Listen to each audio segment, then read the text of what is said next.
Go with me, baby. Hi, and Assalamualaikum warahmatullahi wabarakatuh. My name is Aniq Zafran Maezhra bin Muhammad Razali, and I am a Year 6 student in SK TANJUNG KAPOR Semporna. This is my first time entering a book review contest. Reading has always been my passion, and luckily for me, aside from the health problems that this pandemic coronavirus is spreading worldwide, I still managed to share my favorite books with you all since the Malaysian Ministry of Education decided to hold this contest on this line. To kick off, I would like to share a story from one of my favorite books that I have read and explored.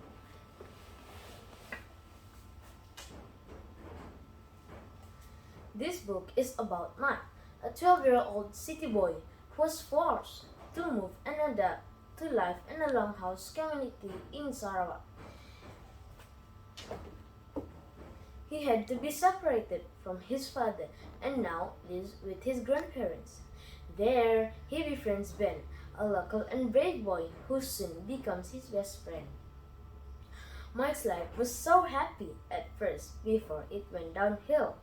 His grandmother was one of the pioneers in the village and owned many treasures. Unfortunately, this led to her death after she was killed by Mike's uncle, her son, with a well-aimed shot. Mike's uncle had had his eye on the treasure for some time, and fortunately, his late mother knew her sudden intention and quietly asked Mike and Ben to save and hide the treasure. My favorite part is when Mike and Ben are being chased by their uncle. It made my blood run cold, but at the same time, got my adrenaline pumping. I also like that I read this book because it gave me a chance to talk to my mom about gratitude and how I do not like to be greedy. Then I learned that they are good and part of learning. Boys and girls aged 7 to 12 would enjoy this book because it teaches how to try something new and the importance of being afraid so you can learn new things. My second favorite book is Sweet Shuffle.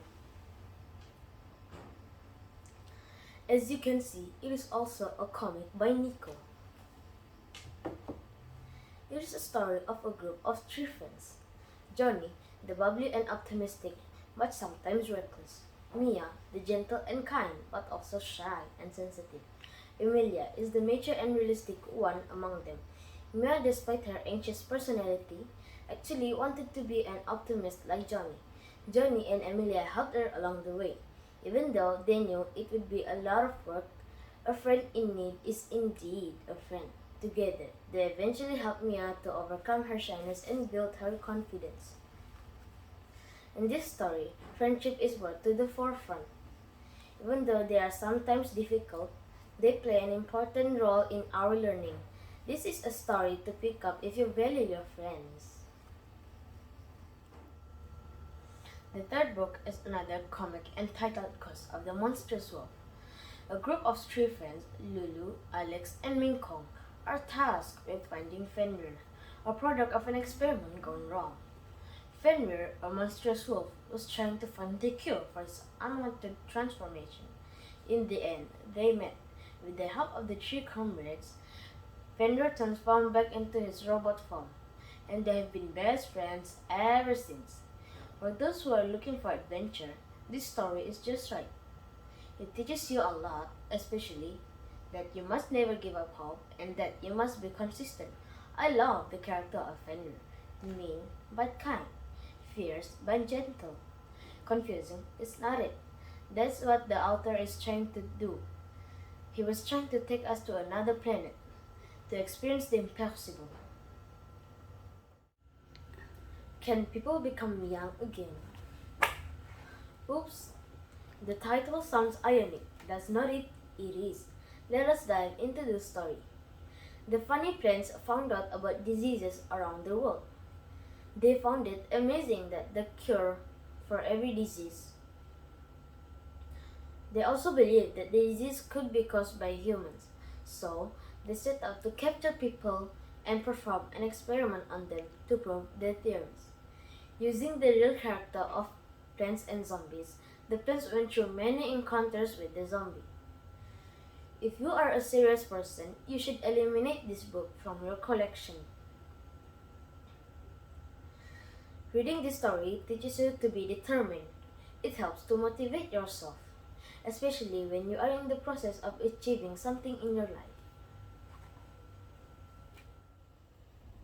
This is a non-fiction story about space warriors and aliens. Stargirl, the space warrior, has been sent to explore a new planet with her roommate Supernova. During their investigation, they encounter countless species of aliens. The 73 pages of this interesting story will take you up to Pluto and sudden crash to magma. I will recommend this book to my friends in 4th, 5th, and 6th grade.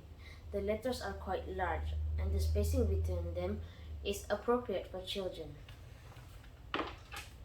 Well, that's it for my favorite storybooks. There's no mystery left. Reading is captivating, from the first page to the last. You cannot stop reading. With that, I'll end my review. Bye!